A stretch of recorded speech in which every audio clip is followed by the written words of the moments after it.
வணக்கம் traders, welcome to pre market report. இன்னைக்கு நம்ம இந்த வீடியோவில் என்ன பார்க்க போறோம்னா, ஏப்ரல் 23ஆம் தேதி புதன்கிழமை மார்க்கெட் என்ன நடந்திருக்கு, இதை வச்சு நம்ம என்ன பண்ண போறோம்னா, மார்க்கெட் 24ஆம் தேதி ஏப்ரல், அதாவது நமக்கு வந்து expiry day Nifty 50 and bank நிஃப்டிக்கு, நிஃப்டி 50யோட weekly expiry day and bank நிஃப்டியோட மந்த்லி எக்ஸ்பைரி டே. ஸோ இந்த ரெண்டு எக்ஸ்பைரி டேலையும் மார்க்கெட் என்ன நடக்கிறதுக்கான வாய்ப்பு இருக்கு அப்படிங்கிற ஒரு அனாலிசிஸ் தான் இன்னைக்கு நம்ம இந்த வீடியோவில் பார்க்க போகிறோம். ஸோ இந்த அனாலிசிஸ் நம்ம எப்படி பண்ண போகிறோம்னு கேட்டிங்கன்னா, 3 டேட்டாவை வச்சு. ஒன்று வந்து price action. So Nifty 50 and bank நிஃப்டியோட ப்ரைஸ் ஆக்ஷன் எப்படி இருக்கு, ஓகே. ரெண்டாவது இந்தியா விக்ஸோட டேட்டா. இந்தியா விக்ஸ்னா இந்தியா வாலடைலிட்டி இண்டெக்ஸ். அப்போது இந்தியா வாலடைலிட்டி இண்டெக்ஸ் வந்து என்ன பொசிஷனில் இருக்குது, எந்த மாதிரி மூவ்மெண்ட் நடந்தால் பேங்க் நிஃப்டியும் பாசிட்டிவாக இருக்குமா நெகட்டிவாக இருக்குமாங்கிறது. மூணாவது ஓப்பன் இன்ட்ரெஸ்ட் டேட்டா. ஸோ இந்த ஓப்பன் இன்ட்ரெஸ்ட் டேட்டாவில் பிசிஆர் ரேஷியோன்னு சொல்லி ஒன்று இருக்கும். பிசிஆர் ரேஷியோவும் அதே மாதிரி சப்போர்ட் அண்ட் ரெசிஸ்டன்ஸும் நமக்கு கிளியராக தெரியும். ஸோ இதுதான் ஓப்பன் இன்ட்ரெஸ்ட்டோட டேட்டா. இந்த ஓப்பன் இன்ட்ரெஸ்ட்டோட டேட்டா வந்து நான் எதுலேருந்து எடுத்திருக்கேன் அப்படின்னு பார்த்தீங்கன்னா, சென்சிபிள்ஸுங்கிற ஒரு பிளாட்ஃபார்மில். ஸோ நான் சென்சிபிள்ஸை ப்ரொமோட் பண்ணலை. எல்லா பிளாட்ஃபார்ம்லேயும் உங்களுக்கு வந்து ஓப்பன் இன்ட்ரெஸ்ட் டேட்டா கிடைக்கும். நீங்கள் ஒரு வெப்சைட்டில் லாகின் பண்ணணுன்னு கூட கிடையாது. ஒரு வெப்சைட்டோ ஒரு அப்ளிகேஷன்லையும் நார்மலாக கூகுளில் போய் நீங்கள் ஓப்பன் இன்ட்ரெஸ்ட் டேட்டா நிஃப்டி 50 அப்படின்னு போட்டிங்கன்னா உங்களுக்கு வரும். ஸோ நீங்கள் எதை வேணாலும் எடுத்து பார்க்கலாம். ஸோ இந்த ஓப்பன் இன்ட்ரெஸ்ட் டேட்டாஸில் நமக்கு என்ன தெரிய வரும்னா, எந்த இடத்துல க்ரீன் கலரில் பார் அதிகமாக இருக்கோ அது வந்து ஒரு ஸ்ட்ராங்கான சப்போர்ட்டாக வேலை செய்யும். இப்போ நிஃப்டி 50 பார்த்தீங்கன்னா நமக்கு வந்து இந்த ஒரு ப்ரைஸ் ரேஞ்ச் இருக்குது 24,000. ஸோ அப்போ இந்த 24,000 நமக்கு க்ரீன் கலர் பார் அதிகமாக இருக்குது பாருங்கள். இது வந்து புட்.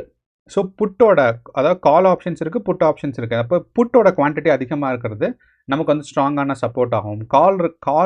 கால் ஆப்ஷன்ஸ் அதிகமான குவான்டிட்டி இருக்கிறது நமக்கு ஸ்ட்ராங்கான ரெசிஸ்டன்ஸ் ஆகும், மார்க்கெட்டில் வேலை செய்யும். அப்படிங்கிறது தான் நம்ம இந்த ஓப்பன் இன்ட்ரெஸ்ட் டேட்டாஸில் தெரிஞ்சுக்க போகிறோம்.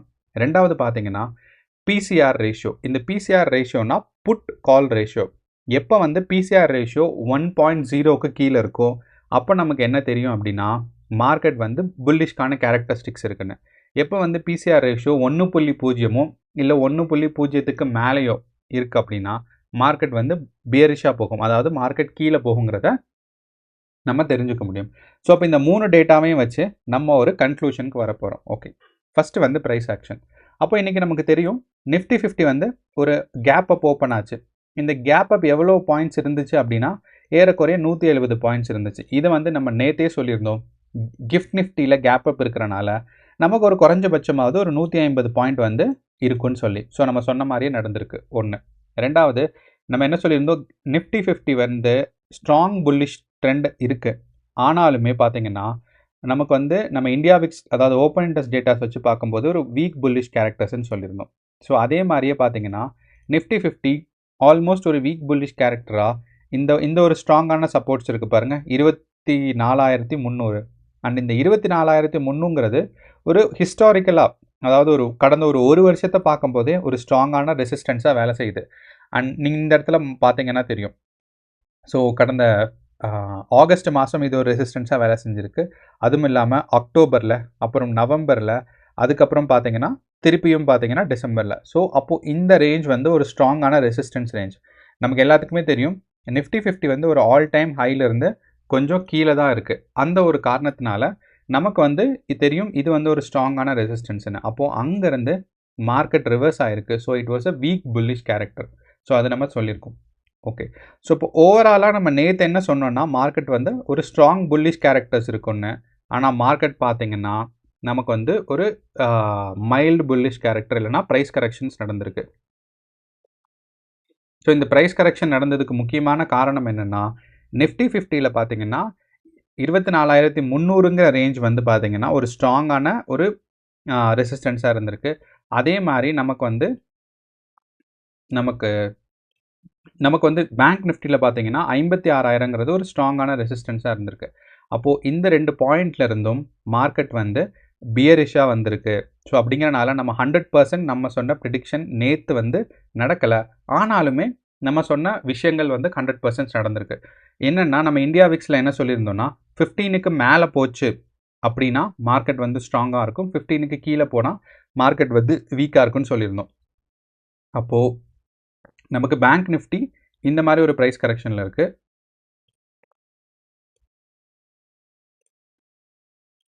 ஓகே, ஸோ அப்போ பேங்க் நிஃப்டியும் ப்ரைஸ் ஆக்ஷன்ஸ் பார்க்கும்போது ஸ்டார்டிங் வந்து நமக்கு வந்து ஒரு கேப் அப்பில் ஓப்பன் ஆச்சு. அதுக்கப்புறம் பார்த்தீங்கன்னா ப்ரைஸ் கரெக்ஷன் வந்து ஒரு சைட்வேஸ் மூமெண்ட்ஸ் வந்துருச்சு. ஓகே. அப்போ இந்த சைட்வேஸ் மூமெண்ட்ஸ் வந்து எக்ஸ்பெக்டடான்னு கேட்டிங்கன்னா, ஆமாம் எக்ஸ்பெக்டட். ஏன் அப்படின்னு சொன்னீங்கன்னா, நமக்கு நீங்கள் பேங்க் நிஃப்டியோட ஒரு 2 வீக்ஸ் சார்ட் பார்த்தீங்கன்னா, மார்க்கெட் ஆல்மோஸ்ட் நமக்கு ஒரு 15 மினிட்ஸ் கேண்டில் வச்சுக்கலாம். ஸோ இது ஒரு 2 வீக்ஸ் பார்த்தோம்னா, மார்க்கெட் வந்து நமக்கு நல்ல க்ரோத்து. அதுக்கப்புறம் ஒரு சின்ன சைட்வேஸ் மார்க்கெட். நம்ம ஏற்கனவே சொல்லியிருக்கோம், மார்க்கெட் எப்பயுமே ஸ்ட்ரைட் லைனில் க்ரோ ஆகாது. கொஞ்சம் தூரம் க்ரோ ஆகும். அந்த கொஞ்சம் க்ரோ ஆனதுக்கப்புறம் பார்த்தீங்கன்னா, ஒரு கன்சாலிடேஷன் ஃபேஸ், அதுக்கப்புறம் மேலேயோ கீழேயோ மூவ் ஆகும். அப்போ இந்த கன்சாலிடேஷன் ஃபேஸ் எக்ஸ்பெக்டடான்னு கேட்டிங்கன்னா, எக்ஸ்பெக்டட் தான். ஸோ இங்கே பார்த்தீங்கன்னா, ஆல்மோஸ்ட் ஒரு 2 டேஸாகவே ஒரு கன்சாலிடேஷன் ஃபேஸில் இருக்குது.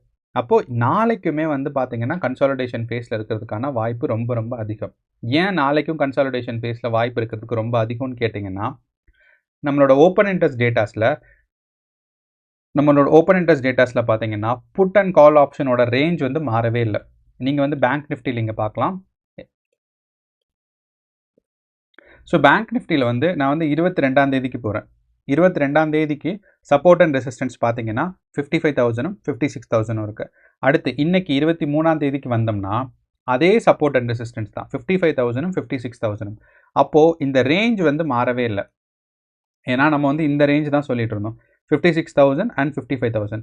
அப்போ இந்த ரேஞ்ச் வந்து மாறாத காரணத்தினால நமக்கு என்ன தெரிஞ்சுக்கலாம்னா, நாளைக்கும் மார்க்கெட் இந்த ரேஞ்சுக்குள்ளே தான் இருக்க போகுது. அப்போது இது வந்து ஒரு ரேஞ்ச் பவுண்டு மார்க்கெட்டுன்னு சொல்லுவாங்க, இல்லைன்னா சைட்வேஸ் மார்க்கெட்டுன்னு சொல்லலாம், இல்லைன்னா கன்சாலிடேஷன் ஃபேஸ்ன்னு சொல்லலாம். ஸோ இந்த 3 வார்த்தையுமே பயன்படுத்துவாங்க மார்க்கெட் வந்து சைட்வேஸாக மூவ்மெண்ட் ஆகிறதுக்கு. அண்ட் இந்த மார்க்கெட் ஏன் சைட்வேஸ் மூவ் ஆகுது அப்படின்னு கேட்டிங்கன்னா, இதுக்கு பேர் லிக்விடிட்டி கிராபிங் அப்படின்னு சொல்லலாம். ஸோ அதாவது ஏற்கனவே இருக்க ஸ்டாக்ஸ் எல்லாம் விற்றுருக்கும். அப்போது அங்கே வந்து கொஞ்சம் கொஞ்சமாக ஸ்டாக்ஸ் எல்லாம் இந்த பெரிய பெரிய பிளேயர்ஸ் எல்லாம் வாங்குவாங்க. ஏன்னா இங்கிருந்து புக் பண்ணவங்க ப்ராஃபிட்டை இந்த இடத்துல பொசிஷன் எடுத்தவங்கெல்லாம் இங்கே இந்த இந்த 4-5 பாயிண்ட்ஸில் பொசிஷன் எடுத்தவங்கெல்லாம் இங்கே ப்ராஃபிட் வந்தோடனே புக் பண்ணுவாங்க.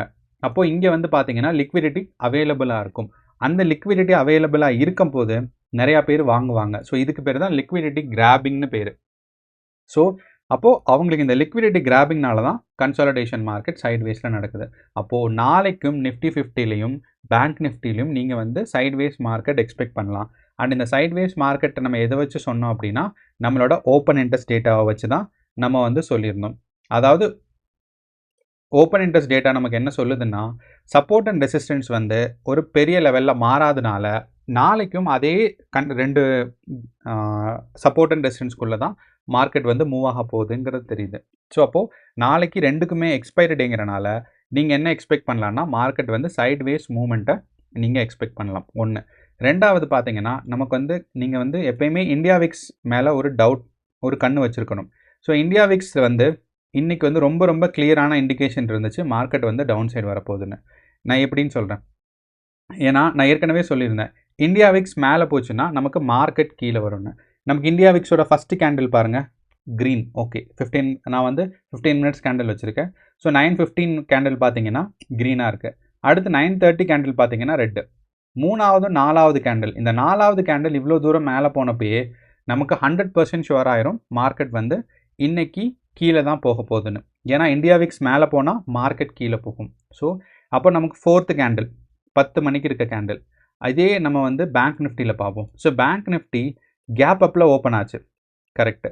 ஸோ நமக்கு இங்கே பார்க்கும்போது பேங்க் நிஃப்டி கேப் அப்பில் ஓப்பன் ஆச்சு. First candle, second candle, 3rd, 4th. இந்த இடத்துல நான் வந்து க்ரீன் கேண்டில் வந்துச்சு பாருங்கள், இந்த இடத்துல தான் என்னோட என்ட்ரி பாயிண்ட். ஏன்னா மார்க்கெட் இங்கேருந்து மேலே போகும்னு நிறைய பேர் எக்ஸ்பெக்ட் பண்ணாங்க.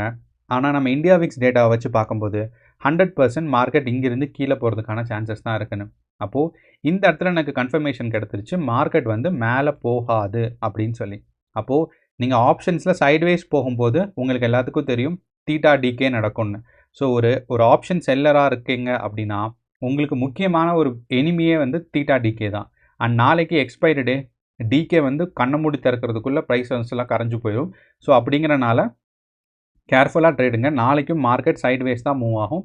ஸோ சைட்வேஸ் மார்க்கெட் எக்ஸ்பைரி டேயில் ரொம்ப ரொம்ப டிஸ்அட்வான்டேஜான ஒரு பொசிஷன் தான். ஸோ நீங்கள் வந்து தீட்டா டிகே கணக்கில் எடுத்துக்கோங்க, ப்ளஸ் வந்து எக்ஸ்பைரி டேயும் கணக்கில் எடுத்துகிட்டு positions and number of lots வந்து அதுக்கு தகுந்த மாதிரி நீங்கள் வந்து கம்மியாக எடுக்கிறது தான் பெட்டர்னு சொல்லுவேன். 2வது வந்து அவுட் ஆஃப் த மணியில் பொசிஷன் எடுக்காதீங்க. அட் த மணி இல்லைனா இந்த மணியில் பொசிஷன் எடுக்கிறது பெட்டர். ஏன்னா மார்க்கெட் வந்து சைட்வேஸ் மூவ்மெண்ட்ஸ் தான் எக்ஸ்பெக்டட் அப்படிங்கிறது ஒரு இது. அப்போது இந்த 3வது கேண்டில்லையே நமக்கு நிஃப்டி 50 பேங்க் நிஃப்டியில் தெரிஞ்சிச்சு மார்க்கெட் சைட்வேஸ் இல்லைன்னா கீழே தான் போக போகுதுன்னு.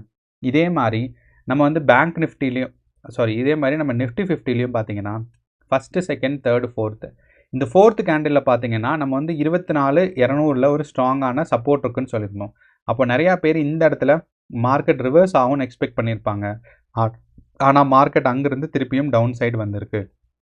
அப்போது இந்த டவுன் சைடை நீங்கள் எதை வச்சு ப்ரிடிக்ட் பண்ணியிருக்கலான்னு பார்த்தீங்கன்னா, நீங்கள் இந்தியா விக்ஸ் டேட்டாவை ஃபாலோ பண்ணியிருந்தா ப்ரிடிக்ட் பண்ணியிருந்துருக்கலாம். ஸோ அப்போது இந்தியா விக்ஸ் வந்து நம்ம இப்போ ஒரு பாக்ஸ் கொடுத்துருக்கோம் பாருங்கள். மேலே வந்து 16ம் கீழே வந்து 15.6ம். அப்போ இந்தியா விக்ஸ் வந்து இந்த 15 பாயிண்ட் இங்கே கீழே இருக்கிறத பிரேக் அவுட் பண்ணுச்சுன்னா தான் மார்க்கெட் வந்து புல்லிஷாக போகும். மேலே இருக்கிறத பிரேக் அவுட் பண்ணுச்சுன்னா மார்க்கெட் வந்து பியரிஷாக போகும். ஸோ மார்க்கெட் கீழே போகணும்னா இங்கே போகணும், மார்க்கெட் வந்து மேலே போகணும் அப்படின்னா இந்த இதை பிரேக் பண்ணணும். இந்த ரேஞ்சுக்குள்ளேயே இந்தியா விக்ஸ் நாளைக்கும் இருந்துச்சுன்னா நம்ம என்ன எக்ஸ்பெக்ட் பண்ணலான்னா மார்க்கெட் வந்து சைட்வேஸ் மூமெண்ட்டுன்னு. அப்போது இந்தியா விக்ஸ் டேட்டா இந்த பாக்ஸ்குள்ளே இருந்தால் நம்மளோட கன்சாலிடேஷன் ஃபேஸ் கன்ஃபார்ம்னு அர்த்தம். ஸோ இதை நீங்கள் கன்ஃபார்ம் பண்ணிவிட்டு நாளைக்கு நீங்கள் பொசிஷன் எடுக்கும்போது நீங்கள் இந்தியா விக்ஸ் டேட்டாவையும் கன்ஃபார்ம் பண்ணணும். அதுதான் என்னோட அட்வைஸ். ஸோ இதுதான் நம்மளோட அனாலிசிஸ். நம்ம சேனலில் டெய்லி நிஃப்டி 50 அண்ட் பேங்க் நிஃப்டியோட அனாலிசிஸ் பண்ணிகிட்ருக்கோம். ஸோ தொடர்ந்து தெரிஞ்சுக்கிறதுக்கு சேனலை சப்ஸ்கிரைப் பண்ணி சப்போர்ட் பண்ணுங்கள். அது மட்டும் இல்லாமல் உங்களுக்கு நான் சொன்ன ப்ரெடிக்ஷன்லையோ இல்லையோ ஏதாவது மாற்று கருத்து இருக்குது, இல்லை ஏதாவது அடிஷ்னல் இன்ஃபர்மேஷன் நீங்கள் ஆட் பண்ணணும், நான் ஏதாவது ஒரு டேட்டா விட்டு போயிடுச்சு அப்படின்னு நினச்சிங்கன்னா, இல்லை உங்களுக்கு ஒரு புது அப்சர்வேஷன்ஸ் இருக்குன்னா கண்டிப்பாக கமெண்ட் பாக்ஸில் கமெண்ட் பண்ணுங்கள். ஸோ தட் நானும் தெரிஞ்சுக்குவேன், நம்ம வியூவர்ஸ் அண்ட் பப்ளிக் எல்லாருமே தெரிஞ்சுக்குவாங்க. அண்ட் உங்கள் ஃப்ரெண்ட்ஸ் அண்ட் ஃபேமிலி யாராவது ட்ரேட் பண்ணிட்டு இருந்தாங்கன்னா அவங்களுக்கு இந்த வீடியோவை பகிர்ந்துக்கோங்க. கண்டிப்பாக பயனுள்ளதாக இருக்கும். நன்றி, வணக்கம்.